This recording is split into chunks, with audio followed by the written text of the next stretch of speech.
Je sais ce que vous vous dites. Une diapositive avec une simple pomme.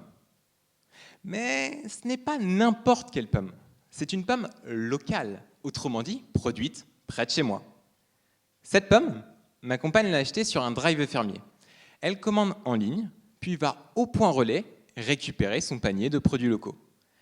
De nature curieuse, j'ai demandé à ma compagne pourquoi est-ce qu'elle utilisait le drive fermier. Elle m'a répondu « C'est très pratique. Je peux commander le jour que je veux, à l'heure que je veux et d'où je veux. » Bon, après, je suis quand même un peu contrainte parce que mon panier, je peux le récupérer que le vendredi. Cette réponse est un parfait exemple de ce que la littérature marketing appelle l'ambivalence du consommateur.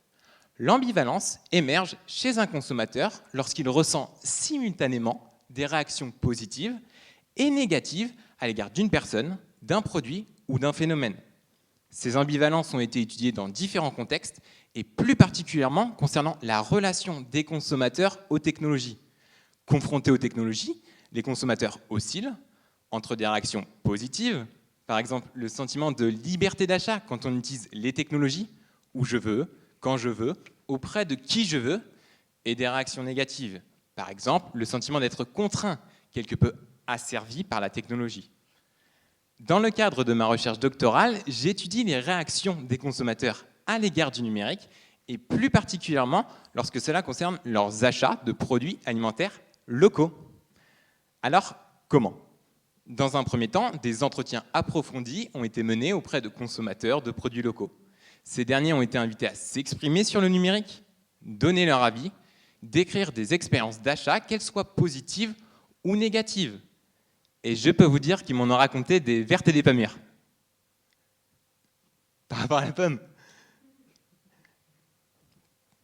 Dans un deuxième temps, cette recherche qualitative est complétée par une recherche quantitative. Ainsi, un questionnaire est administré à un large panel de consommateurs représentatifs de la population française. À partir de l'analyse des données collectées, cette recherche doctorale poursuit 3 objectifs. 1. Identifier les réactions positives et négatives à l'égard du numérique. 2. Comprendre comment ces réactions identifiées sont associées entre elles dans l'esprit du consommateur. Et 3. Mesurer ces réactions et leur influence respective sur l'utilisation des technologies ou leur évitement pour acheter des produits alimentaires locaux. Et même 4. Pour éviter toute pomme de discorde avec ma compagne, évidemment, chérie, en marketing aussi, on fait vraiment de la recherche. Merci Fabien.